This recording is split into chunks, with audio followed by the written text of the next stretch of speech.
yaada keessaa na qabde si obsuu dadhabee.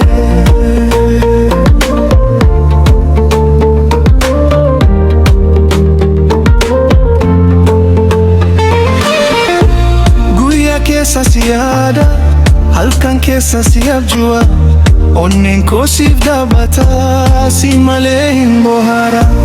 Akka dubarii koo, akka urjii halkanii, na boojite na hidhatte, jaalala kee keessaa hin baawani.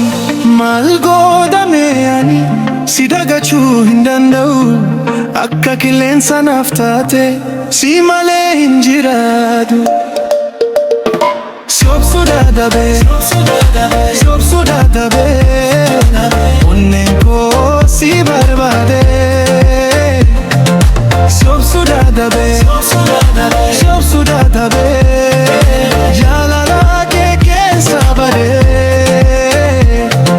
Si obsuu dadhabee, si obsuu dadhabee, halkan guyyaa si yaadee. Si obsuu dadhabee, ati naaf taate jireenya koo.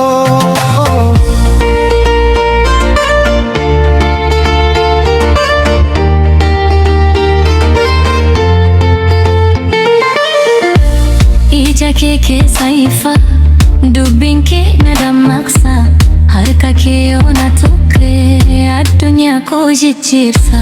Siratti nan dhufe ani akka rubaa onneen koo, ati qofa yaada koo, jaalala kee keessa na oofu. Maal godhame ani sirraa fagaachuu hin danda'u, akki ibidda na gubda garuu si jaalladha. Si obsuu dadhabee, si obsuu dadhabee, onneen koo si barbaade.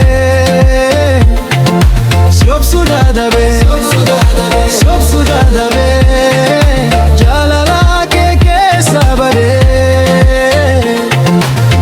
Yoo fagaatte na dhukkubsa, yoo dhiyaatte na gammachiisa, ati anaaf waa hunda, si malee homaa hin qabu.